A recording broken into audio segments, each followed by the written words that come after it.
दोस्तों, मेरा नाम माधव है और मैं जयपुर का रहने वाला हूँ।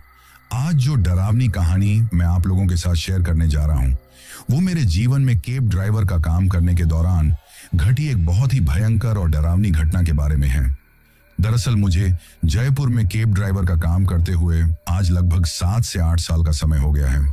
बीच में जब लॉकडाउन लगा था, उस टाइम मेरा काम धंधा बंद हो गया था, लेकिन फिर लॉकडाउन के वापस से खुलते ही मैंने अपना काम फिर से उसी रफ्तार से शुरू कर दिया था। लॉकडाउन से पहले तो मेरे साथ किसी भी प्रकार की कोई भी डरावनी घटना नहीं हुई थी, लेकिन लॉकडाउन खुलने के साथ ही मैंने एक नए जोश के साथ अपना काम फिर से शुरू किया था और मन में सोचा था कि जितने दिन भी लॉकडाउन रहा था, उतने दिनों में जितने पैसों का नुकसान हुआ है, आने वाले दिनों में मैं पूरी मेहनत के साथ डबल काम करके उतने पैसों की भरपाई कर लूंगा। लेकिन उस वक्त मुझे इस बात का जरा भी अंदाजा नहीं था कि पैसों की भरपाई करना तो दूर की बात है, बल्कि मैं तो आगे चलकर एक ऐसी डरावनी मुसीबत में फंसने वाला था जिसके बारे में मैंने कभी अपने दिमाग में विचार भी नहीं किया था कि आगे चलकर मेरे साथ जिंदगी में कभी ऐसा भी कुछ डरावना हादसा हो सकता है। क्योंकि वो हादसा इतना ज्यादा डरावना था कि उस वक्त मुझे समझ में ही नहीं आ रहा था कि क्या सच में मेरे साथ वो चीज हो रही है या फिर मैं कोई सपना देख रहा हूं। लेकिन आगे चलकर जब मेरे साथ कुछ ऐसा हुआ कि उस चीज के होने के बाद मुझे यकीन हुआ कि सच में ही ये डरावनी घटना मेरे साथ हो रही है, तो फिर उसके बाद मेरे होश उड़ गए थे। लेकिन इतनी डरावनी घटना होने के बाद भी आखिर मैंने अपने आप को उस घटना से कैसे बचाया और आखिर मैं उस दिन बचकर वहां से कैसे निकला, ये आज आपको मैं इस कहानी में आगे चलकर बताने वाला हूं। दरअसल ये घटना मेरे साथ पिछले साल दिसंबर के महीने में ही हुई थी। वो दिन था 20 दिसंबर साल 2023 का। उस दिन मैं पूरे दिन अपनी 3 से 4 राइड कंप्लीट करने के बाद अपने रूम पर जा रहा था, क्योंकि मैं अपने परिवार के साथ जयपुर में ही एक किराए के मकान में रहता हूँ। इसी वजह से काम खत्म करने के बाद मैं अब अपने बच्चों के लिए कुछ चॉकलेट और घरवाली ने मुझे जो सब्जी लाने के लिए बोली थी, उस सब्जी लेकर एक अच्छी खासी रफ्तार में मैं अपने घर की तरफ जा रहा था। उस वक्त मैं जयपुर के सिंधी कैंप से थोड़ा सा आगे गया ही था कि तभी अचानक से मेरी गाड़ी झटके खा खा कर एक जगह पर जाकर बंद हो जाती है। ऐसा मेरे साथ आज पहली बार हुआ था जब मेरी कार इस तरीके से झटका खाकर बंद हो गई थी। लेकिन उस वक्त तक रात के लगभग 8 बजे थे। इसी वजह से मुझे ज्यादा चिंता नहीं हुई, क्योंकि उस वक्त तक जो कार रिपेयरिंग वाले होते हैं उनकी दुकान खुली हुई थी।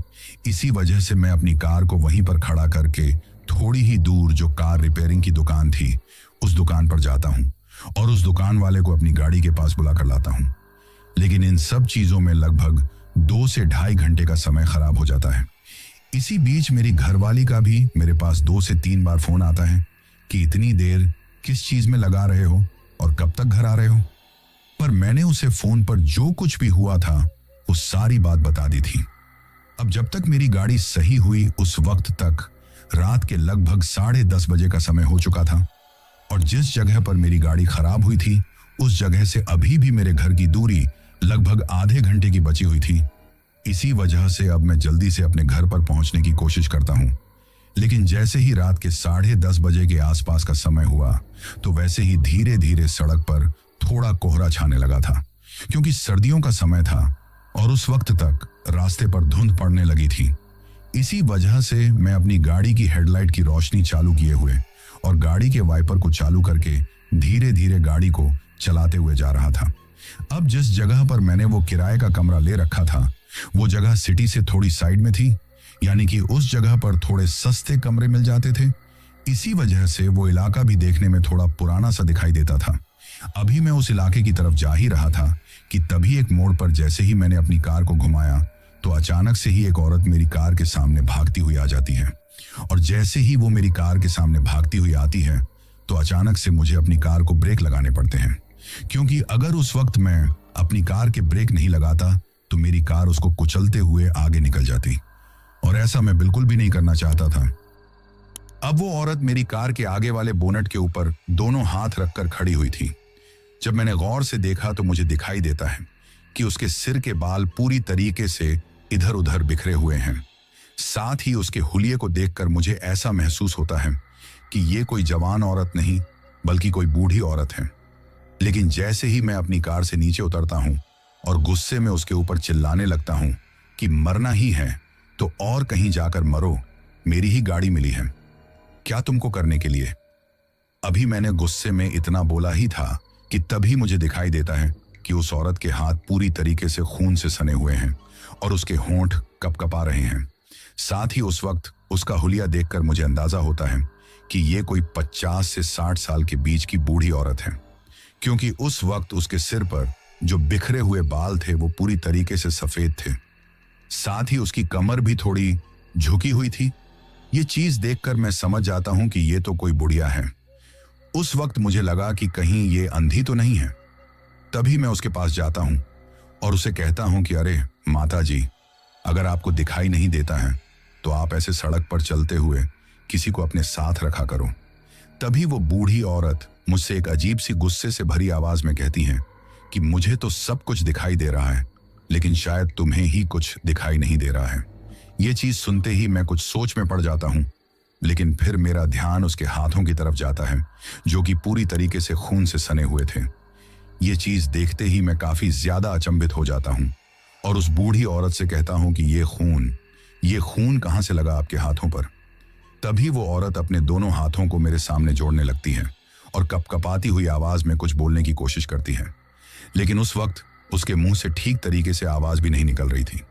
वो मुझसे कुछ कहना तो चाहती थी, लेकिन शायद उसके गले की आवाज को उसका कलेजा साथ नहीं दे रहा था, जिस वजह से वो चाहकर भी कुछ बोल नहीं पा रही थी।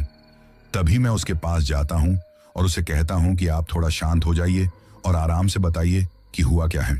तभी वो अचानक से अजीब तरीके से रोने लगती हैं और मुझसे कहती हैं कि बेटा, आगे सड़क पर मेरी बेटी खून से लथपथ पड़ी हुई है और कोई भी मेरी मदद नहीं कर रहा है। एक कार वाला उसको टक्कर मारकर चला गया है, लेकिन उसके बाद मैंने इस रास्ते से गुजरने वाले बहुत लोगों से मदद मांगने की कोशिश की, लेकिन कोई भी मुझको इस तरीके से खून से लथपथ देखकर अपनी कार को नहीं रोक रहा है। तुम मेरी इतनी सी मदद कर दो कि मेरी बेटी को अस्पताल पहुंचा दो। अगर उसको कुछ हो गया तो मैं जीते जी मर जाऊंगी। ये कहकर वो मेरे सामने इतनी बुरी तरीके से रोने लगती हैं कि एक ही पल में मुझे उसके ऊपर दया आ जाती है। तभी मैं उससे कहता हूं कि मुझे तो आपकी बेटी कहीं भी दिखाई नहीं दे रही। अभी मैंने उसे इतना कहा ही था कि तभी अचानक से ही वो मेरा एक हाथ पकड़ लेती हैं और मुझसे कहती हैं कि चलो मेरे साथ। इतना कहकर वो मेरे हाथ को खींचते हुए मुझे एक गली की तरफ लेकर जाने लगती है। उस गली में उस वक्त काफी ज्यादा धुंध पड़ रही थी, इसी वजह से मुझे आगे का कुछ ठीक तरीके से दिखाई नहीं दे रहा था, लेकिन जैसे जैसे मैं आगे चलता गया वैसे वैसे ही मुझे दिखाई देता है कि उस वक्त सड़क पर कुछ लाल लाल सा बहता हुआ आ रहा है। इसके साथ ही उस बूढ़ी औरत ने अपने खून से सने हुए हाथ से ही मेरे हाथ को पकड़ रखा था, जिसकी वजह से उसका वो खून मेरे हाथ के ऊपर भी लग गया था।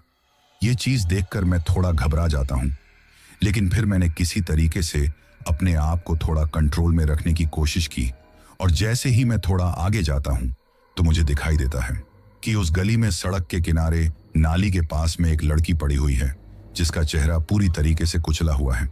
उस वक्त जब मैंने उसके चेहरे को गौर से देखा तो एक पल के लिए तो मुझे उल्टी आने वाली हो गई, क्योंकि शायद जिस किसी भी गाड़ी वाले ने उसको टक्कर मारी थी उस गाड़ी का टायर उसके चेहरे के ऊपर से ही गुजरा था। इसी वजह से उस लड़की का चेहरा इतनी बुरी तरीके से कुचला हुआ था कि उसकी शक्ल भी समझ में नहीं आ रही थी। उसके मुंह से उस वक्त काफी खून निकल रहा था और वो उस सड़क पर पड़ी पड़ी अजीब तरीके से तड़प रही थी। अपनी बेटी के पास ले जाने के बाद वो बूढ़ी औरत मुझसे कहती हैं कि इसकी हालत देखो और हम लोगों के ऊपर थोड़ा तरस खाओ। मुझे तुमसे कुछ नहीं चाहिए, बस तुम मुझे मेरी बेटी के साथ किसी अस्पताल में पहुंचा दो। अब उस बूढ़ी औरत को मेरे सामने इस तरीके से बिलक बिलक कर रोते हुए और उस लड़की को इस तरीके से दर्द में तड़पते हुए देखकर मुझे सच में उन लोगों के ऊपर काफी ज्यादा दया आ जाती है। इसी वजह से मैं उस बूढ़ी औरत से कहता हूं कि चलो अम्मा, जल्दी से इसको यहां से उठाओ, हम इसको किसी अस्पताल में लेकर चलते हैं। जैसे ही मैंने उस बूढ़ी औरत से यह बात कही तो उसके चेहरे पर एक अजीब सी मुस्कान थी, लेकिन वो बूढ़ी औरत जब नीचे होकर उस लड़की को उठाने की कोशिश करती हैं तो शायद उस वक्त वो अकेली उसको नहीं उठा पाती हैं। इसी वजह से मैं उस बूढ़ी औरत से कहता हूं कि अम्मा, आप साइड में हट जाओ, मैं अकेला ही उठा लूंगा। मेरे ऐसा कहते ही वो बूढ़ी औरत साइड में हट जाती है और उसके बाद मैं अकेला ही नीचे झुककर उस लड़की को उठाने की कोशिश करता हूं, जिसका चेहरा पूरी तरीके से कुचला हुआ था और खून से सना हुआ था। लेकिन जैसे ही मैंने नीचे झुककर उसको उठाने की कोशिश की तो वो लड़की अचानक से ही अपनी पूरी आंखों को खोल लेती है। उसको इस तरीके से अचानक से आंखों को पूरी तरीके से खोलते हुए देखकर मैं जितना नीचे उसको उठाने के लिए झुका हुआ था उतना का उतना ही वहीं पर रह जाता हूं। अचानक से जब उस लड़की ने आंखें खोली तो मैं काफी चौंक गया, पर मेरे हाथ पैर तो उस वक्त कपकपाए जब आंखें खोलने के साथ साथ उस खून से सने हुए उसके चेहरे पर एक अजीब सी मुस्कान आती है।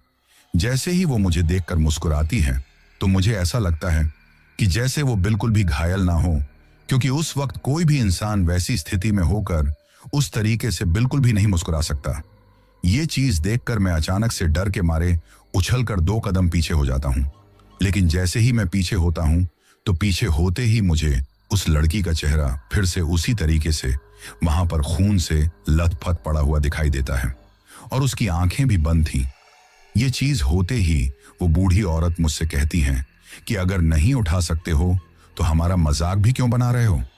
एक तरफ से तुम पकड़ लो, एक तरफ से मैं पकड़ लेती हूं। लेकिन मैं उस औरत से कहता हूं कि नहीं अम्मा, वो बात नहीं है। पर मुझे ऐसा लगा कि जैसे अभी इसने आंखें खोली हैं। मेरे ऐसा कहने पर वो बूढ़ी औरत मुझसे कहती हैं कि कैसी बातें कर रहे हो? आंखें खोलना तो दूर की बात है, वो तो वहां से बिल्कुल हिल भी नहीं पा रही हैं। जब उस बूढ़ी औरत ने मुझे वो बात कही तो मुझे लगा कि शायद वो मेरे मन का वहम था, और यही बात सोचकर मैं फिर से उसको नीचे झुककर अपनी गोद में उठा लेता हूं। अब मैं जल्दी जल्दी उसको गोद में उठाकर आगे चल रहा था और मेरे पीछे पीछे वो बूढ़ी औरत चल रही थी। उसी गली के कोने पर मेरी कार खड़ी हुई थी। अभी मैं उसको अपनी गोदी में उठाकर तेज कदमों के साथ कार की तरफ जा ही रहा था कि तभी अचानक से ही वो लड़की एक बार फिर से अपनी आंखें खोलती है और अजीब तरीके से मुस्कुराती है। मुस्कुराने के साथ ही जब मैं उसके चेहरे को देखता हूं तो मुझे लगता है कि शायद मैं फिर से किसी वहम का शिकार हो रहा हूं। लेकिन इस बार जो कुछ भी हुआ वो काफी ज्यादा डरावना था। दरअसल जैसे ही उस लड़की ने आंखें खोली और उसके चेहरे पर मुझे एक अजीब सी ठीक उसी तरह की मुस्कुराहट दिखाई दी, तो उस वक्त तक भी मैं उस चीज को नजरअंदाज करता हूं। लेकिन तभी वो धीरे से कुछ फुसफुसाती है। जैसे ही वो कुछ फुसफुसाती है तो उसने जो कुछ भी कहा था वो हल्का हल्का मेरे कानों में पड़ गया था, और जैसे ही वो बात मेरे कानों में पड़ी तो मेरी आंखें फटी की फटी रह जाती हैं। उस वक्त मुझे लगता है कि कहीं मैं किसी गलत चीज के चक्कर में तो नहीं पड़ रहा हूं, क्योंकि उस लड़की ने मुस्कुराते हुए धीरे से मुझसे कहा कि आज तू एक बहुत गलत चीज के जाल में फंस रहा है। आगे चलकर तू भी मेरी तरह ही खून से लहूलुहान होने वाला है। ये बात कहकर वो अजीब तरीके से हंसती है, लेकिन उस वक्त वो इतने धीरे हंस रही थी और इतने धीरे बोल रही थी कि ये बात मेरे अलावा अगल बगल के किसी भी इंसान को सुनाई नहीं दे सकती थी। और उस वक्त मेरे अगल बगल में मेरे अलावा सिर्फ वो बूढ़ी औरत थी। लेकिन मुझे ये बात कहते ही फिर से उस लड़की का चेहरा मुझे उसी तरीके से दिखाई देने लगता है। अब ये चीज होते ही मेरा मन बार बार ये कह रहा था कि मुझे ये जो कुछ भी है इसको यहीं पर छोड़कर यहां से जितना जल्दी हो सके निकल जाना चाहिए। लेकिन उस बूढ़ी औरत के चेहरे पर एक मदद की उम्मीद देखकर मैं बार बार मेरे मन में ये सोच रहा था कि शायद मुझे वहम हो रहा है। लेकिन अब उस लड़की ने जब इतनी बड़ी बात बोल दी थी तो उसके बाद तो मुझे बिल्कुल भी विश्वास नहीं हो रहा था कि मुझे कोई वहम हो रहा है। लेकिन जैसे ही मैं गाड़ी के पास उस लड़की को लेकर आता हूं तो वो बूढ़ी औरत मेरे से थोड़ा आगे आते हुए तुरंत ही मेरी गाड़ी का फाटक खोल देती है, और उसके बाद मैं उस लड़की को मेरी गाड़ी की पीछे वाली सीट पर लेटा देता हूं और आगे जाकर खुद ड्राइविंग सीट पर बैठ जाता हूं। जब तक मैं ड्राइविंग सीट पर बैठा तब तक वो बूढ़ी औरत पीछे वाली सीट पर उस लड़की के उस कुचले हुए सिर को अपनी गोद में लेकर बैठ जाती हैं और मुझसे कहती हैं कि थोड़ा जल्दी चलो, अगर समय पर अस्पताल नहीं पहुंचे तो कुछ भी हो सकता है, पहले ही काफी ज्यादा देर हो चुकी है। अब मैं उस लड़की को लेकर जयपुर के सवाई मानसिंह अस्पताल लेकर जाने की सोच रहा था, लेकिन जिस जगह पर मेरे साथ वो घटना हुई थी उस जगह से सवाई मानसिंह अस्पताल की दूरी लगभग आधे घंटे की थी। लेकिन उससे पहले अगल बगल में आसपास में कोई दूसरा अस्पताल भी नहीं था जहां पर मैं इतनी जल्दी पहुंच सकता था। इसी वजह से मुझे पता था कि मुझे आधा घंटा तो इस लड़की को अस्पताल में पहुंचाने में लगने ही वाला है। अभी मैं मेरे से जितना तेज हो सकती थी उतनी तेज चलाने की कोशिश करते हुए अपनी गाड़ी को लेकर जयपुर की सड़कों पर दौड़ रहा था। लेकिन तभी वो बुढ़ी औरत पीछे से अजीब तरीके से रोने लगती है और अपने आप ही खुद से कुछ बड़बड़ा रही थी। लेकिन जब मैं उसकी आवाज सुन रहा था तो मुझे सुनाई दे रहा था कि वो उस बच्ची से कह रही थी कि बेटा, थोड़ी देर की बात और है, अभी मैं तुझे लेकर अस्पताल पहुंच जाऊंगी, बस तुम थोड़ा हिम्मत रखो। लेकिन तभी वो लड़की अजीब तरीके से तड़पने लगती है। उसका शरीर अपने आप ही ऊपर नीचे होने लगता है। उस वक्त ऐसा लग रहा था कि जैसे वो अपनी जिंदगी की अंतिम सांसों से लड़ रही हो। इसके साथ ही मेरी पूरी गाड़ी में खून ही खून हो गया था, क्योंकि उस लड़की के सिर से और उसके कुचले हुए चेहरे से जो भी खून निकल रहा था वो उस वक्त मेरी गाड़ी में ही गिर रहा था। इस बात का एहसास मुझे तब हुआ जब मेरी ड्राइविंग सीट से पीछे की तरफ से बहता हुआ खून आकर मेरे पैरों पर लगता है। ये चीज देखकर मैं समझ जाता हूं कि शायद इस लड़की का बच पाना अब बहुत ही मुश्किल है, क्योंकि उस वक्त उसके शरीर से इतना ज्यादा खून निकल गया था कि उस निकलते हुए खून को देखकर मुझे ये बिल्कुल भी नहीं लग रहा था कि अस्पताल पहुंचने के बाद भी ये लड़की बच पाएगी।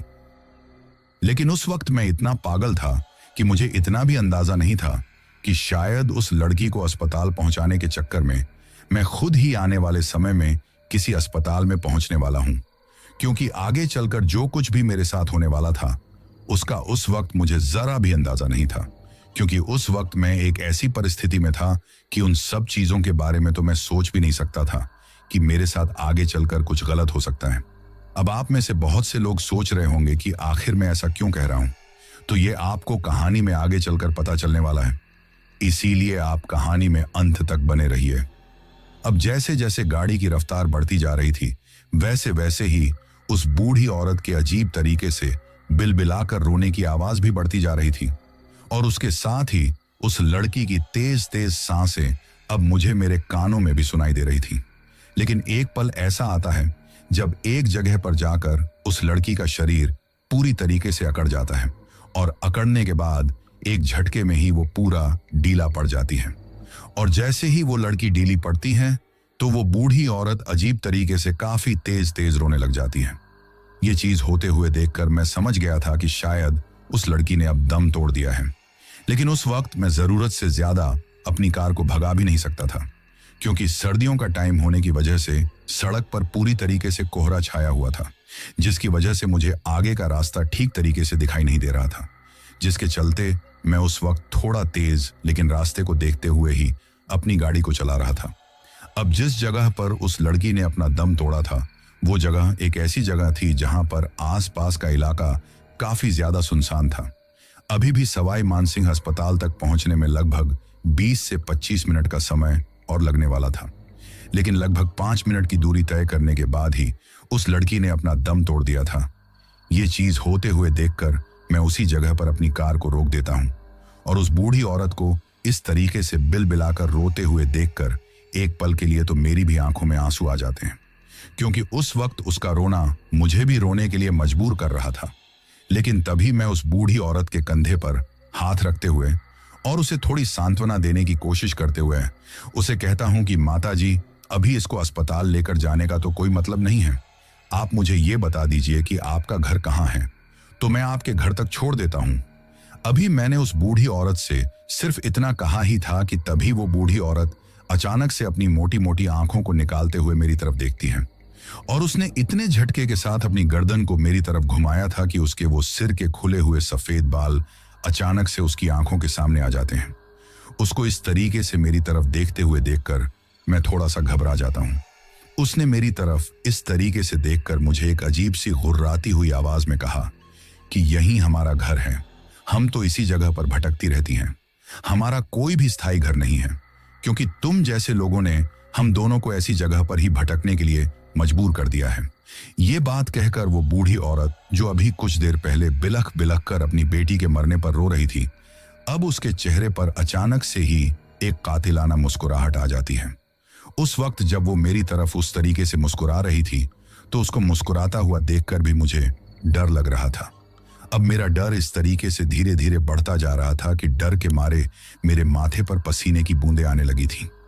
तभी वो मेरे माथे पर आते हुए पसीने को देखकर मुझे कहती हैं कि क्या हुआ, डर लग रहा है? वैसे डर तो लगा भी चाहिए, क्योंकि जो कोई भी आज तक हमसे नहीं डरा है वो पक्का मरा है। ये बात कहकर अब वो अजीब तरीके से किलकारी मार मार कर हंसने लगती हैं, ये चीज देखकर मैं समझ जाता हूं कि ये जरूर कुछ ना कुछ इस बूढ़ी औरत का जाल है जिसने आज इस लड़की के चक्कर में मुझे यहां पर फंसा लिया है। लेकिन अभी मैं कुछ इससे आगे सोच या समझ पाता उससे पहले ही वो लड़की जो अभी खून से लथपथ थी और तड़प तड़प कर मेरी गाड़ी में ही मर गई थी, वो अचानक से ही उस बूढ़ी औरत की गोद से खड़ी हो जाती है। और अब वो दोनों माँ बेटी मेरी गाड़ी की पीछे वाली सीट पर बिल्कुल ठीक तरीके से बैठी हुई थी। वो लड़की खड़ी होकर सीट पर बैठते ही मुझसे कहती हैं कि मैंने कहा था ना तुझे कि तू आगे चलकर मरने वाला है, लेकिन तूने मेरी बात पर विश्वास नहीं किया। जैसे ही उस लड़की ने मुझे ये बात बोली तो वो बूढ़ी औरत उस लड़की के ऊपर गुस्सा करते हुए कहती हैं कि मैंने तुझे कितनी बार समझाया है कि जिस किसी का भी हम शिकार करें उसको पहले ही ये बात मत बताया कर कि वो मरने वाला है, क्योंकि अगर कोई जरूरत से ज्यादा समझदार निकला तो वो हमारे चंगुल से बचकर भी निकल सकता है। लेकिन वो तो मैंने मेरी मासूम सी शक्ल से इसको अपनी तरफ इतना ज्यादा आकर्षित कर लिया था कि ये चाहकर भी हम लोगों को वहां पर उस तरीके से छोड़कर नहीं जा सकता था। ये बात कहकर वो दोनों माँ बेटी एक दूसरे की तरफ देखकर हंसने लगती हैं। ये चीज देखकर मैं समझ जाता हूं कि आज मैं एक बहुत ही भयंकर मुसीबत में फंस गया हूं। अब उस वक्त तक मैं इतना ज्यादा डर चुका था कि मेरे हाथ पैर पूरी तरीके से डर के मारे कांप रहे थे। मेरा गला पूरी तरीके से सूख चुका था और मेरा पूरा बदन पसीने से भीग चुका था।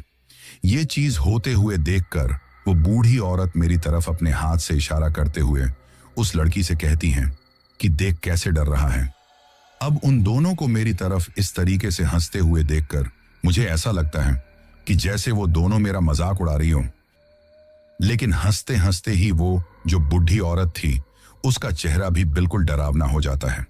उसके चेहरे से भी अब खून की बूंदें टपकने लगी थी। ये चीज होते हुए देखकर मैं समझ जाता हूं कि ये कोई जिंदा इंसान नहीं बल्कि दोनों ही कोई भटकती हुई आत्मा है जिन्होंने आज मुझे अपने जाल में फंसा लिया है। क्योंकि उस बूढ़ी औरत का चेहरा भी बिल्कुल उसी लड़की के चेहरे की तरह हो गया था जो कि पूरी तरीके से कुचला हुआ और खून से सना हुआ दिखाई देने लगा था। इसके साथ ही उसके जो सिर के बाल थे वो भी पूरी तरीके से खून से लाल हो गए थे। ये चीज होते ही मेरी हालत इतनी ज्यादा खराब हो जाती है कि उस वक्त मैं वहां से अपनी गाड़ी से उतरकर भागना तो चाहता था, लेकिन मेरा शरीर मेरा साथ नहीं दे रहा था।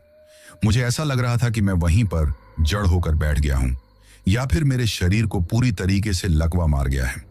लेकिन उस वक्त मुझे ये समझ में नहीं आ रहा था कि ये सब मेरे इतने ज्यादा डरने के कारण हो रहा है, और वो दोनों जो भटकती आत्माएं थीं वो यही चाहती थी कि मैं इतना ज्यादा डर जाऊं कि मैं चाहकर भी कुछ ना कर सकूं। लेकिन तभी मैं भगवान का नाम लेकर अपने एक हाथ से जोर से अपनी गाड़ी का फाटक खोलता हूं और गाड़ी से नीचे उतरकर भागने लगता हूं। अभी मैंने 2-4 कदम रखे ही थे कि तभी अचानक से ही वो लड़की मेरे सामने आ जाती है जो अभी एक पल पहले ही मेरी गाड़ी में अपनी उस बूढ़ी माँ के साथ बैठी हुई थी। जब मैं वहां से काफी तेज दौड़ने की कोशिश कर रहा था तो 2-4 कदम रखते ही अचानक से मेरा सिर जाकर उस लड़की से टकराता है और मैं धड़ाम से सड़क पर नीचे गिर जाता हूं। मुझको इस तरीके से नीचे गिरता हुआ देखकर वो बूढ़ी औरत, या फिर यूं कहूं कि वो बूढ़ी औरत की आत्मा भी वहां आ जाती है। अब उन दोनों का वो विकराल और डरावना रूप देखकर उस वक्त मुझे ऐसा लग रहा था कि जैसे इन लोगों के मारने से पहले ही मैं यहां पर डर के मारे ही मर जाऊंगा।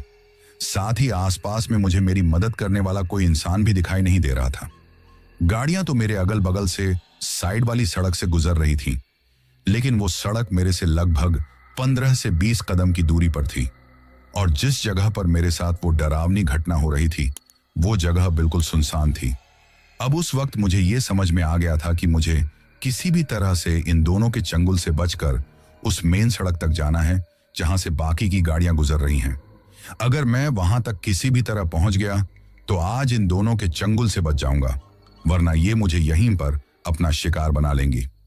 अब उस वक्त मैं अपने आप से कहता हूं कि यहां पर मुझे डरने के बजाय दिमाग से काम लेने की जरूरत है, क्योंकि अगर मैं डर गया तो मैं सच में ही मारा जाऊंगा। तभी मैं अपने दिमाग में उस वक्त कुछ सोचने लगता हूं, लेकिन अभी मैं कुछ सोच ही रहा था कि तभी वो जो बूढ़ी औरत थी वो अपने हाथ के लंबे लंबे नुकीले नाखूनों को मेरे पैर के एक पंजे पर चुभा देती है, जिसकी वजह से मेरी बुरी तरीके से चीख निकल जाती है। उसने मेरे पैर को बुरी तरीके से अपने पंजे से नोच लिया था, लेकिन उस चीज के साथ ही मैंने मेरा दिमाग लगाया और सोचा कि अब इसी वक्त कुछ नहीं किया तो सच में मारा जाऊंगा। इसी वजह से चीखते चीखते ही मैं अचानक से उन दोनों के बीच में से अपनी नजरों से देखते हुए कहता हूं कि अरे भाई साहब, इन दोनों से मुझे बचाओ किसी भी तरह। अब जैसे ही मैंने ये बात बोली तो वो दोनों मेरी तरफ तो देखना बंद कर देती हैं और अचानक से पीछे की तरफ देखने लगती हैं। जैसे ही वो दोनों पीछे की तरफ देखती हैं तो मैं वहां से अपने शरीर की पूरी ताकत लगाकर इतनी तेजी से झटके के साथ उठता हूं और उस मेन सड़क की तरफ भागता हूं जिस तरफ से वो गाड़ियां गुजर रही थीं। ये चीज होते ही वो दोनों अजीब तरीके से चिल्लाती हैं और उनकी आवाज वहां पर मेरे कानों तक गूंज जाती है। वो बुढ़ी औरत पीछे से चिल्लाती है कि हाथों में से ही निकल गया, तू हम लोगों से बचकर नहीं जा सकता। लेकिन उस वक्त मैं बजरंग बली का नाम लेकर उस जगह से इतनी तेज दौड़ा कि 15 से 20 कदम दौड़ते ही मैं उस सड़क पर पहुंच गया था। उस सड़क पर पहुंचते ही जैसे ही मैंने पीछे की तरफ मुड़कर देखा तो पीछे की तरफ कुछ भी नहीं था। वो गली पूरी तरीके से सुनसान दिखाई दे रही थी। लेकिन तभी मुझे सामने की तरफ दिखाई देता है कि उस सड़क के बगल में ही एक चाय वाले की दुकान है जहां पर 4 से 5 लोग उस वक्त बैठे हुए थे। क्योंकि जयपुर एक ऐसा शहर है जो दिन के जितना ही रात के वक्त भी चलता है। वहां पर लोग रात को ही घूमने के लिए अपने घरों से बाहर निकलते हैं। तभी मैं उस चाय वाले की दुकान के पास जाता हूं। लेकिन उस वक्त मेरे हाथ पैरों पर लगे हुए खून को देखकर और मेरे पैर से उस चुड़ैल ने जो पंजा मारा था उसकी वजह से जो खून निकल रहा था, उस चीज को देखकर वहां पर जो भी लोग थे वो मुझसे पूछते हैं कि अरे भाई साहब, आपका कोई एक्सीडेंट हो गया है? तो मैं उनसे कहता हूं कि नहीं, मेरा कोई एक्सीडेंट नहीं हुआ है। ये बात कहकर मैं उन लोगों को शुरू से अंत तक जो कुछ भी मेरे साथ हुआ था वो सारी कहानी बताता हूं। मेरे मुंह से ये कहानी सुनकर वो चाय वाला मुझसे कहता है कि मैं पिछले लगभग 50 साल से इस चाय की दुकान को चला रहा हूं। मेरे से पहले मेरे पिताजी इस चाय की दुकान को चलाते थे और उनके बाद मैं इस चाय की दुकान पर काम कर रहा हूं। इसी वजह से मुझे इस बात का पता है कि आज से लगभग 30 साल पहले सामने की तरफ जो सड़क है, उस सड़क पर एक कार वाले ने एक औरत और एक लड़की को टक्कर मार दी थी, जिसमें उन दोनों की वही मौके पर ही मौत हो गई थी। लेकिन उसके बाद से ही आपकी तरह ही पिछले 30 सालों से बहुत से लोगों के साथ इस तरह की डरावनी घटनाएं हुई हैं, जिसमें उस बूढ़ी औरत की आत्मा खून से लथपथ किसी गाड़ी के सामने अचानक से आ जाती है और फिर बेचारी बनकर हाथ जोड़कर मदद मांगने लगती है। और जो कोई भी उनकी मदद करने के चंगुल में फंस जाता है, फिर उसके बाद उस लड़की की आत्मा और उस बूढ़ी औरत की आत्मा उसके ऊपर मिलकर एक ऐसी सुनसान जगह पर हमला करती है जहां पर उसको आसपास में अपने आप को बचाने का कोई भी रास्ता दिखाई नहीं देता है। वो तो अच्छा हुआ जो आप किसी भी तरह से उन दोनों के चंगुल से बचकर यहां पर भाग कर आ गए, क्योंकि उन दोनों की आत्मा उस सड़क से इधर कभी भी नहीं आती है। वो उसी रास्ते से गुजरने वाले लोगों को रात के वक्त अपना शिकार बनाती है। उस चाय वाले के मुंह से ये बात सुनकर मुझे एहसास होता है कि आज मैं सच में कितनी डरावनी चीज से बचकर आया हूं। इसी वजह से मैं इस कहानी के जरिए ये कहना चाहता हूं कि जो कोई भी जयपुर से मेरी ये कहानी सुन रहा है या फिर आपके कोई रिलेटिव हैं जो जयपुर में रहते हैं, तो मेरी इस बात को ध्यान से सुने कि अगर रात के वक्त कोई भी बूढ़ी औरत आपकी गाड़ी के सामने आकर आपसे कहीं पर भी मदद मांगने की कोशिश करती है, तो उसकी मदद करने के बजाय जितना तेज हो सके उतना तेज रफ्तार में वहां से निकल जाए। अगर वो आपकी गाड़ी के सामने आ भी जाती है तो उसको तुरंत कुचलते हुए ही वहां से निकल जाए, क्योंकि वो कोई जिंदा इंसान नहीं है, बल्कि वो एक भटकती हुई शैतानी आत्मा है जो लोगों को मदद के नाम पर अपने जाल में फंसाकर उनको वहां पर मार देती है। उस चाय वाले ने मुझे ये भी बताया था कि उस भटकती हुई आत्मा ने लगभग 5 से 7 लोगों को अपना शिकार भी बनाया है, यानी कि उसने इतने लोगों को तो मार भी दिया था जो उसके चंगुल से बचकर नहीं निकल पाए थे। तो दोस्तों, ये थी हमारी आज की कहानी।